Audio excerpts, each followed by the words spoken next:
Hello everybody and welcome to my channel, or welcome back to my channel, whatever the case may be. Let's see, today, what day is today?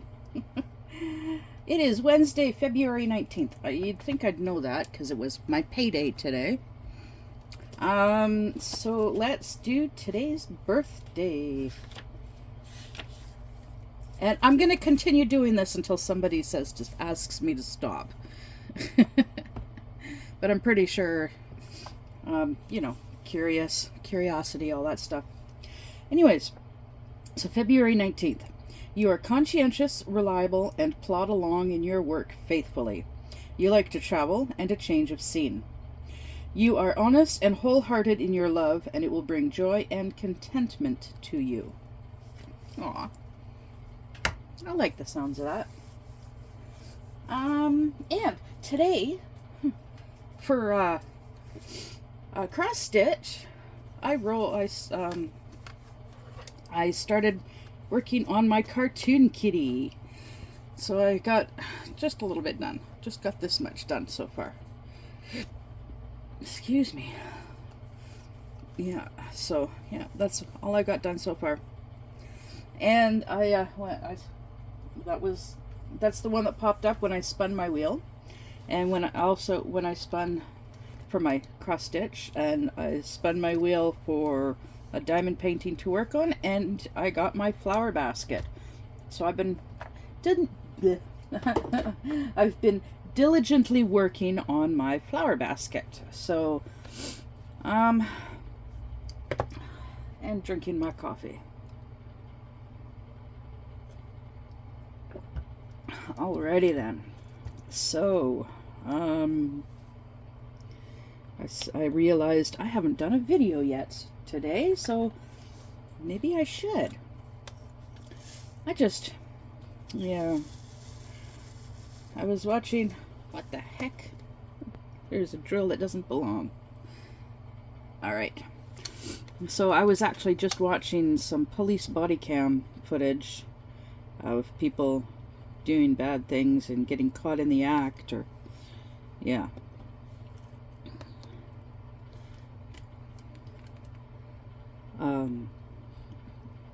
Not all of them were actually caught in, like, not in the act, but like immediately after or shortly after or what have you, and some of them were just like, serious.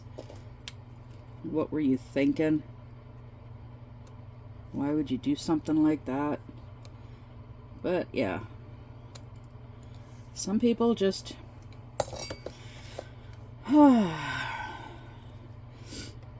they just want to cause chaos wherever they go.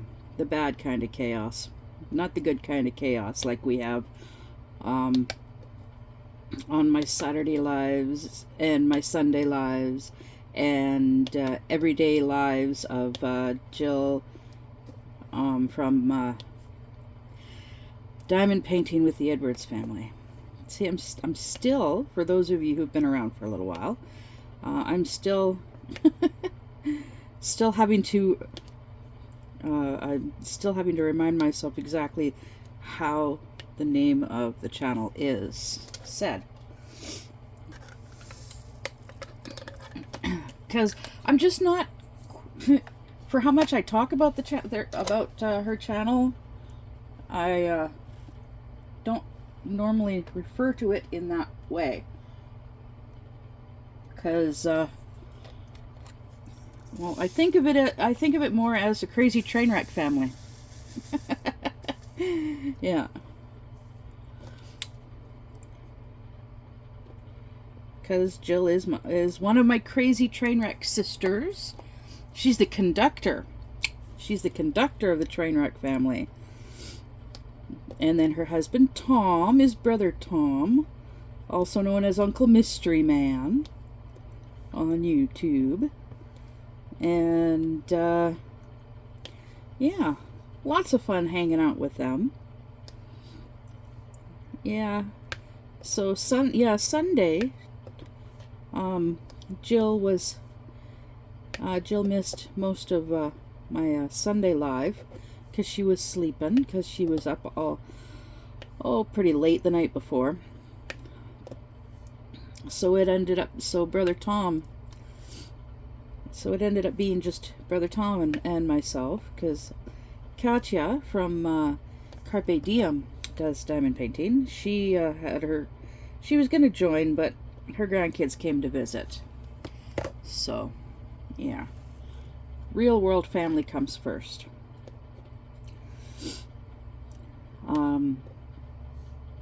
So yeah, Brother Tom was working on their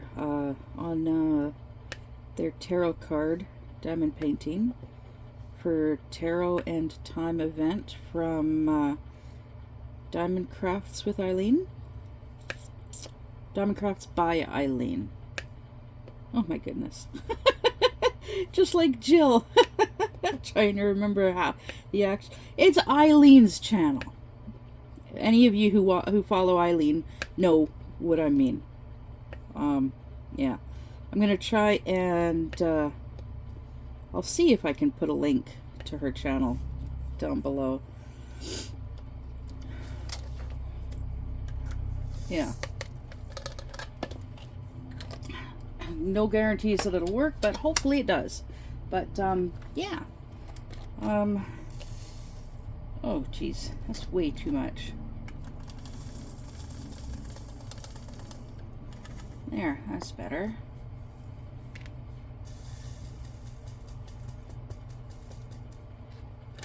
I just heard an airplane fly overhead. And you know what popped into my head? Deplane, boss, deplane. If you know what show that's from, you're old. Just like me. That's an old show. And, yeah, that's an old show. So, what's everybody else working on? Whether it be diamond painting or cross stitch or coloring or knitting or scrapbooking. I do want to get back into scrapbooking. I do. Part of me misses doing scrapbooking.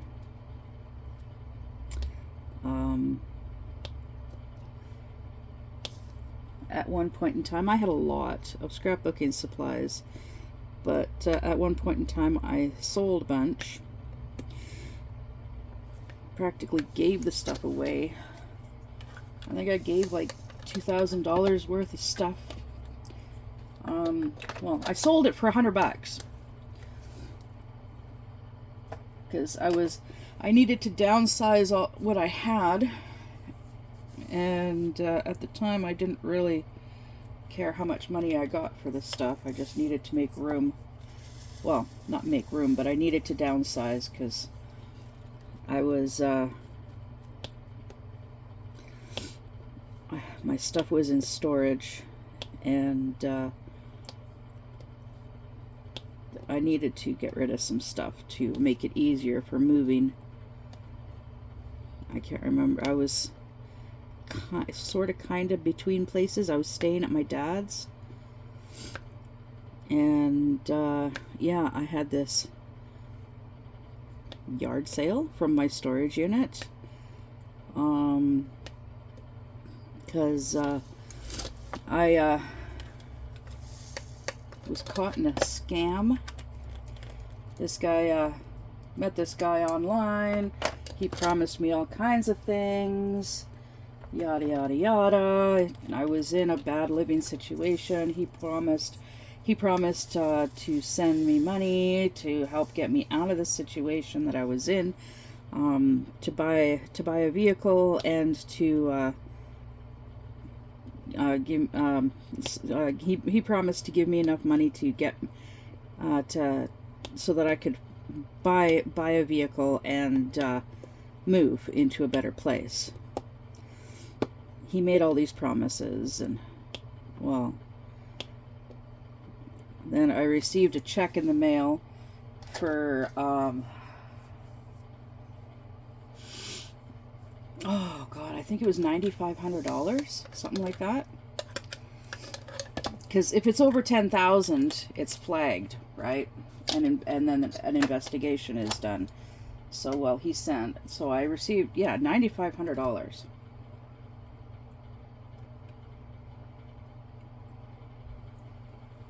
Mm.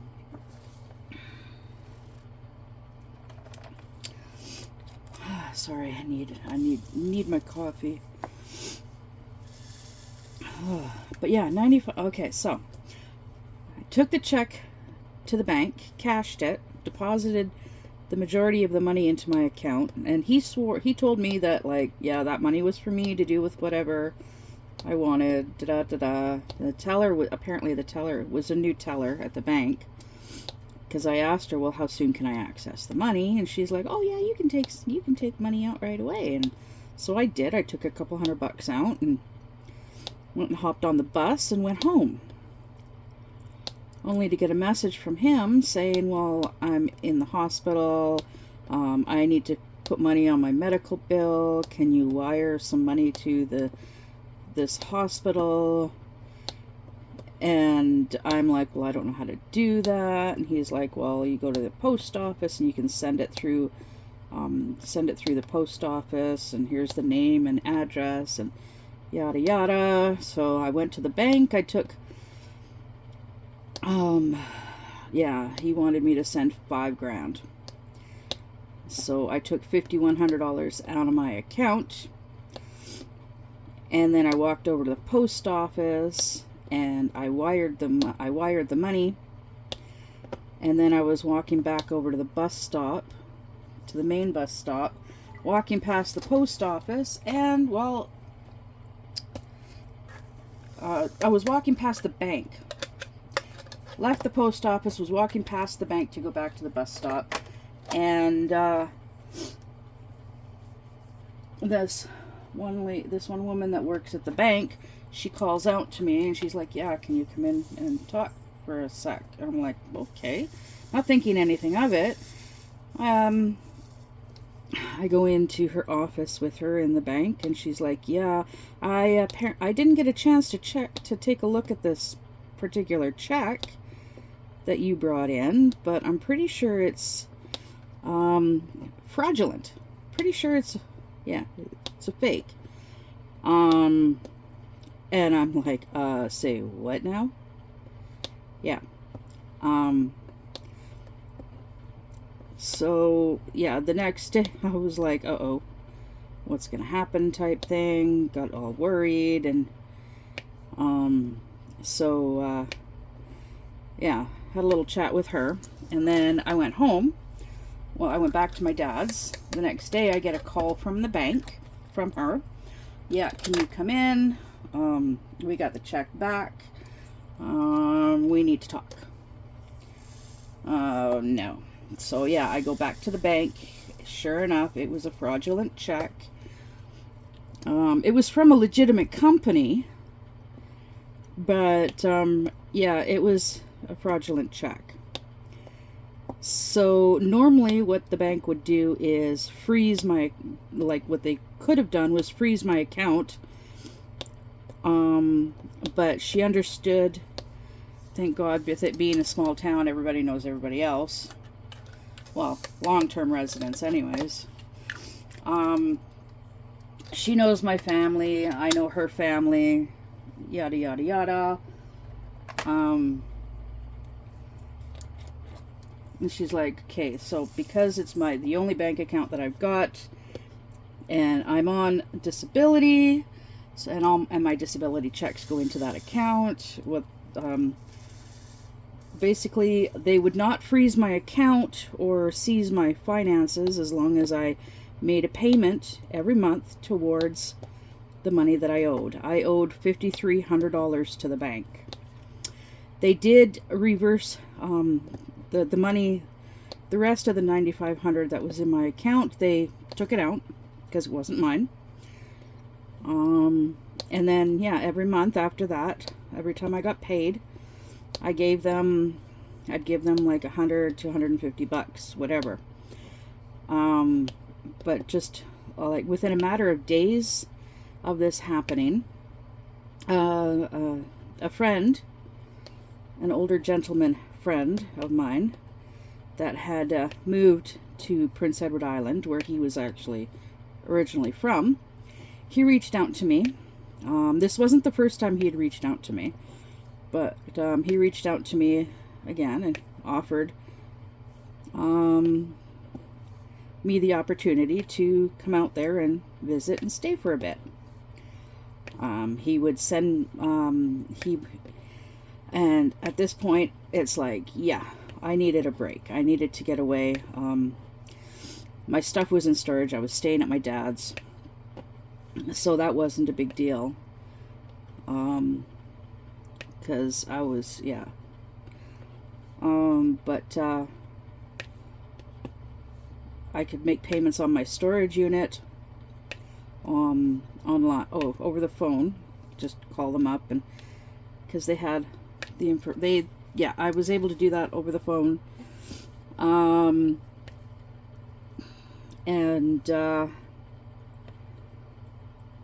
He sent me, yeah, he mailed me a check. I can't remember how much it was for. I think like $1,500 or something like that. When I received the check, I took it into the bank and I took it to this particular woman. And she looked at it and she's like, yeah. Because the check cleared because he also had had an account with that particular bank for many, many years. So they knew him.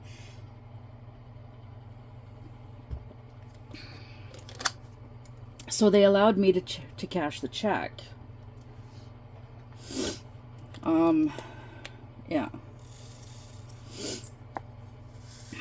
But, so, yeah, I went and, I sold a bunch of my stuff from my storage unit. And, I think I gave the bank like $300 before I left to go to Prince Edward Island. So boom, right off the bat, I was able to put a little chunk of money on it. And then I was there for 2.5 months. And while I was there, the next time I got paid, oh, look at that, another drill. It's the wrong color. The next time I got paid, I put $500 down because I was able to afford it because I wasn't paying rent or any bills or anything like that.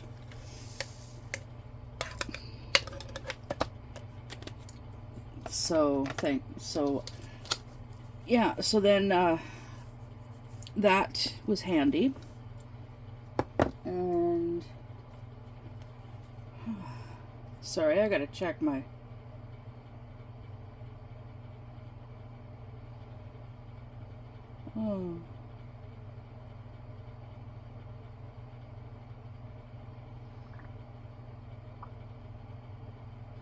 okay. My dad's supposed to be getting a hold of me. He's going to be coming to pick me up to take me down. Yeah, I ran out of propane last night. It's like I kept worrying that I was going to run out of propane. I knew I was eventually going to run out because it's inevitable. But I was worried about like running out before payday. And, well, it ran out last night.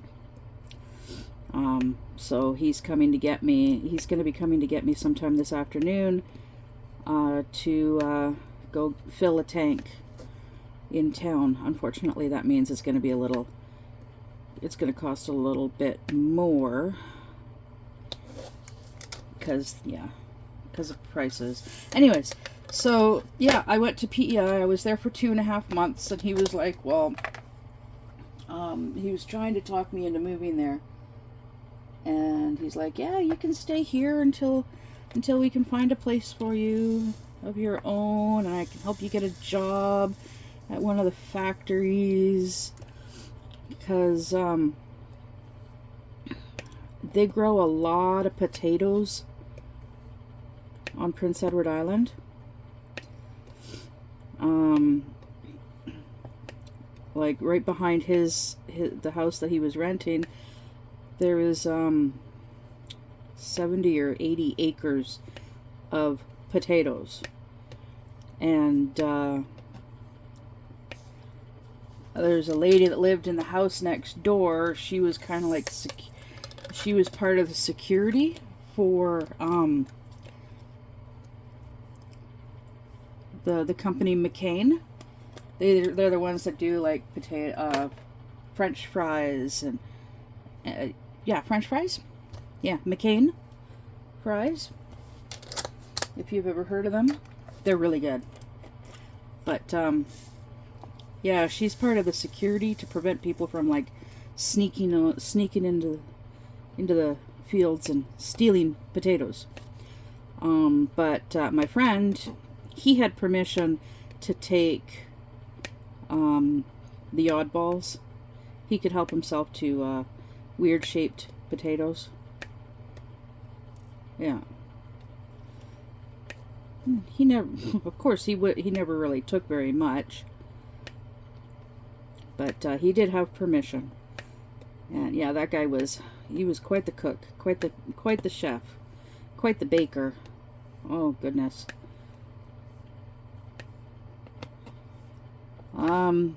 But yeah, part of me going and staying in Prince Edward Island with him was to help me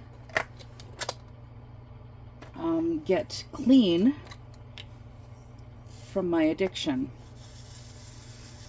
And basically it was just getting away and not associating with certain people. And it helped. It helped immensely. I had lost 50 pounds and kept it off for the better part of a year due to my addiction. But then staying with my friend in PEI, with his cooking, he was like, yeah, help yourself. Eat as much as you want. And if I ate a little bit too much, oh, don't eat too much. You're gonna gain that weight back. Well, yeah. And while I was staying there, I had an ex back in my hometown messaging me about how he missed me and how sorry he was for the way he treated me and this and that. And well, I fell for his I fell for his act.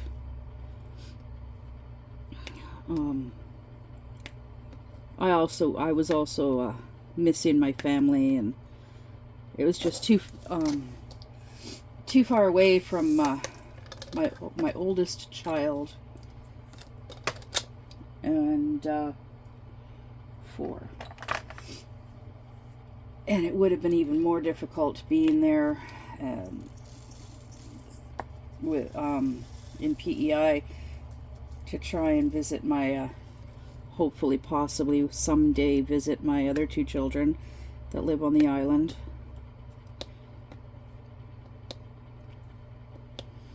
I'd rather be closer, which is why I lived in Campbell River. I lived in Campbell River for a few months. Well, for a couple of months. 3 months. Yeah, 3 months. I lived in Campbell River, which was like an hour or an hour and a half, something like that, away from where my little ones actually live with their adoptive parents, my cousins. But yeah, I just yeah. Anyways.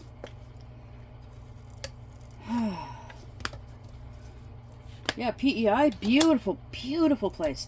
There are no predatory animals, because the only way to get there, because it's an island, the only way to get there is like by boat, by plane, or by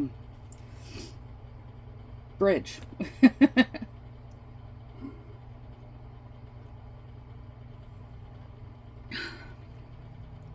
Just a second, I'm just finishing off the last little bit of my coffee.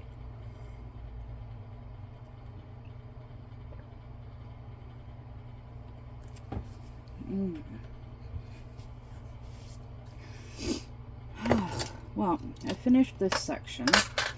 I know it's not a very long video.